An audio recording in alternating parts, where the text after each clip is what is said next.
Hello, Jim Hodges here, Georgie here. Georgie is a 1-year-old Airedale Terrier puppy. He came in for our residency training program. Really good puppy. He just gets very excited at times, very distracted. That's all part of the puppy behavior. Part of the reason he came in was jumping and nipping when he gets excited. And one of the things I tell my clients is having some obedience helps us to start to curb that behavior. Why obedience? Because obedience allows us to tell him in the moment what we like about what he does, and then if it's something we don't like, what we don't like. When we like it, we praise him, we tell him good boy, we maybe even, I don't want to give him a treat now, but maybe even we give him a treat, and we associate the words touch and treat, words touch and toy at the same time. And we try to be excited and praiseful for him to help him get excited about that opportunity of working with us. When he does something wrong, it's typically a tap of the leash, a tap on the shoulder, could be a little snout. He thinks I'm asking him to DOWN, but that's okay. It could be any of those things with NO. And again, we do those in the moment. It's so important that we praise or consequence right when an action occurs, so he understands why that consequence or praise came about. I call praise and consequence motivation. So we're trying to motivate him to get him to do what we want. We typically praise 20 times more during the day than we provide the consequence, where I may say bite here in a minute, and the bite is designed to never intimidate, dominate, break his spirit, hurt him or have him fear us at all. So we're working in between rain today. I'm going to try to work him real quick through everything so that you can get a real good idea. We're going to be going into detail the things that I've seen with his temperament and personality, the things that we have to do. But in general, this will still be a very good guide to look at the proper obedience. Hey man, you ready? Let's go. Here are the boys, let's go. I want to motivate him. Ah, the boy. My let's go command is he's walking with me beside me. I turn. He's supposed to have his focus on us. And he's right beside us with a loose leash. Okay, I don't want him out in front, because when he's out in front, two things could happen.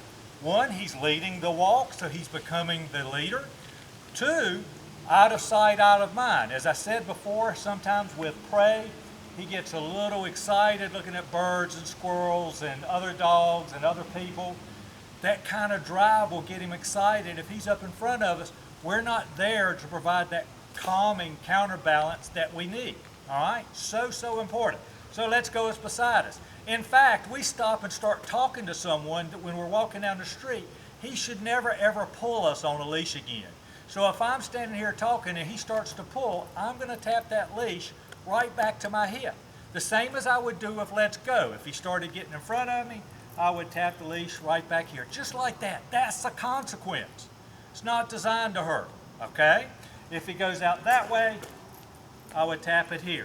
And then after every bite, I'd always come back and praise him. Okay, buddy, let's go. Good, sit.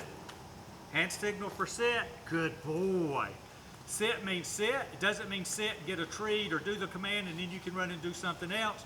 You hold that sit until we release you, okay? That's when it becomes a command. That's where it starts to put you as a leader that will help with the other behaviors. When he sit, I don't know if you saw, I praised him. If I wanted to give him a treat, I'd have pulled a treat out of my pocket and I would have given him the treat, praise verbally and physically, all at the same time to create a positive association of all three. If he didn't sit or if he got up, it would be no, I would tap the leash, no, repeat the command, sit, good boy, and then I would come in even after I provide a consequence and he did it and praise him, because I want him to understand that this is what I actually wanted at the end of it. The hand signal is like this, okay? Remember the let's go or the same tap instead of straight up, but to our side. Let's go. Good boy. Walk, turn, here we go again. Sit. Ah, boy, good boy, okay? So now when I give him a command, I can go from any other command right to the next command. Doesn't matter, there's not a particular order. But one of the things I'll do, and watch this, break. Atta boy, good boy. I broke him. That was a release of a command. And when I broke him, he came to me. So I pet him, love him, tell him how good he is. What I am trying to do there is build a bond with him.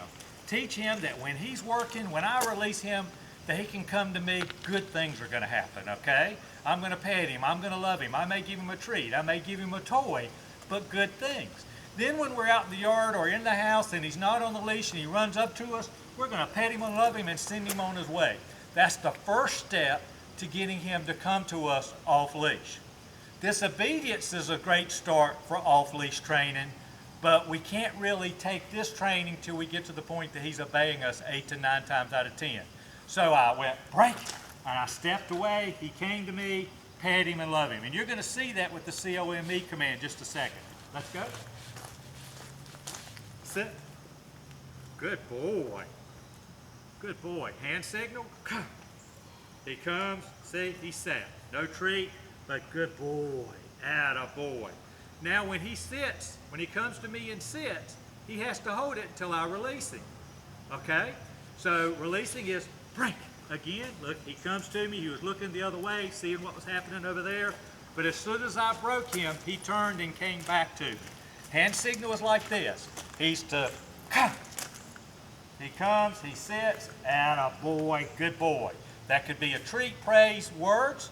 It could be just words and touch. Break. I said treat, praise, words. I meant treat, praise, touch, okay? Remember, those are the three we try to tie in as much as we can together. Let's go. So unfortunately, people, I don't work off of a script, so these are things that I do all the time, but sometimes I forget them, okay? Sit. Good boy. Down. That's the hand signal from the side is down. He is to lay down. Now, we've had a lot of rain today, and he's one of these guys that like to smell the ground. He didn't do it. That's really a good thing. If he didn't do it, if he started smelling the ground, I would have gone, no, down, just like that. Nothing more at this point in time. It's a physical consequence. It represents we're not happy. So I would have tapped him. I'd have said, no, down again, okay? Now he has to hold this down until I release him, just like with the sit. With the sit, I only keep him in there for no more than a minute at a time. With a down, it can be for as long as we want. One of the things I do though is if he's going to be in a down for a long time, I put a hand signal, stay, and tell him to stay.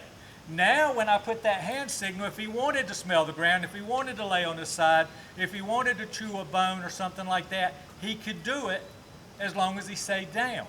Purpose of stay is you don't have to be ready for the next command. You've got a chance to sort of be at ease, just like in the Army, okay? So the hand signal like this from the side is down. If he didn't do it, I would tap the leash. When I want him to stay, I would put that there, and typically I like for him to hold that stay for 2 minutes. I can actually take that stay to another point. As I've been working with stay here, now in the beginning, I've got him on a leash or the little tab, and I decide I want him to walk out of the room. I don't care if he's in a command, but I don't want him to come out of that room. Well, I'll go to that door and I'll say stay, and I'll walk on. If he comes and breaks that portal and follows me, I'll pick up the leash and I'll tap him right back to the room. No, no, no, no. Parallel to the ground, just like with the let's go. No, no, no. Get in the room, place, good boy. I still come back and praise after I get him back in. Like praise. The praise after a consequence is never as good as if he did it right the first time, okay? And you see how well he's holding the down. All right, that's from the side. Let's go, baby. Sit. Good. Down. From the front. Hand signal like that. It's hard for him to see that from in front, so that's why I raised the down command up, okay? Now he's in that down again. Good boy. And he has to hold it. We're going to do the COME. Come on. What are you going to do? Good boy. We're going to do that again. Let's go. So here we go. Down. Good boy. Okay, one more time. Come. Good. So you see, he knew what to do. Right. For some reason, he just had a little bit of a brain misfire. All right, and that happens. By golly, I was just telling you how they happen with me. You know, the purpose of this is to get a dog that we can be reasonably certain he's going to do what we ask. The purpose of giving the commands is to establish ourselves as the leader so he learns to become a good member of our family or our pack and be happy doing it. So the come command was to come out of the sit, out of the down, or what have you. Now, if he was off leash, what I would do, pretend like he was out in the yard, we don't have him on a leash. People ask me about this all the time. I'm not going to tell him to come to me off leash. Again, pretend like we have him off leash. Why? Because if I told him to C-O-M-E right now and he didn't come to me, then guess what? He just learned he doesn't have to listen to that word. But what I will do is get his attention. I'll show him the treat, show him the toy, and then if he commits to coming to me, that's when I'm going to tell him to come. Georgie, hey buddy, come. So if you'll look, boy, good boy, right. If you'll look at the video, I did not tell him to come until he committed to coming to me. That's how we start teaching a dog to come to us off leash. We never call him to us unless he's in the act of coming right now. This is 200, 300, 400 times. And then when he gets to us is really important, and we never punish him or provide him a consequence for coming. It's always a pet and love and hopefully move on. All right, buddy, let's go. What? Boy, good boy. Place means get on your bed, lay down, sit down, stand up, read a book. I don't care what he does as long as he stays on his bed. He can easily do this for 2 or 3 hours at a time. In fact, every evening, whenever I'm relaxing with my other dogs, with my clients' dogs, they all come into a place with me. They get to walk around with me. We are trying to introduce and work through any kind of behaviors that may happen with most families at home. So he's in a place. Now he's sitting down right now, but if he wanted to lay down, he could lay down just as easily. In fact, if he did lay down, I'd probably tell him, good boy, just so he knew that I was happy with him. He does it anyway at home. Right now he's choosing to sit. Might even be that the bed's a little bit wet because it got caught in the rain a little while ago. Okay, let's go. So that's the place. I point at the bed. Watch again. Come on, buddy. Place. I point at the bed. He gets on it. As soon as he gets on it, good boy, he holds it. Now, if he happened to get off the bed and come out here, I would grab the leash. We do everything with a loose leash or a dragging leash to begin with. I would go, no, place, good boy. I would still praise him even if I had to provide the consequence. And every time I tapped the leash, I would say no, but I would tell him good boy after I got him back because I want to build him back up, okay? Let's go. Good boy. That was really good. The next thing, some people will like it, some people will say they don't have a need for it. I use it for my vehicles is to teach a dog to load up. Okay, load up. Good boy. Yes, sir. Yeah, that's a good boy. Great. That's to load him up into the vehicle. If you're going to allow your dog on the furniture, and I don't have a problem with that as long as you're the leader, I believe we need to be the leader to allow that to happen. But if you're going to allow him on the furniture, tell him to load up onto the furniture, or you can even place him with a place command on the furniture. Okay, buddy, let's go. Sit. The next command is the heel command. Typically, we have a rectangular box around us, okay? His job is to stay in the box. Our job is to help keep him in the box. If he comes out, we try to tap him back in. You ready, buddy? Heel. Hand signal. We walk. We stop. He sits. Good boy. Heel. I step aside. See how he came back to my side? He was trying to get right back in. No. Sit. Heel. He was trying to get right back into that box. Turn again. Good boy. Good boy. Down. Good. Heel.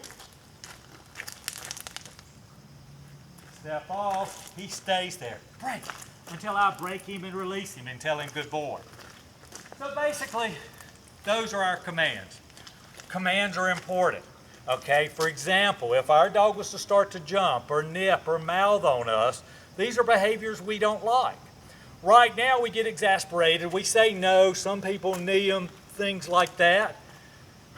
That probably doesn't work, especially as a dog gets to a point that he's a year of age. He thinks that's part of the game and part of what jumping is.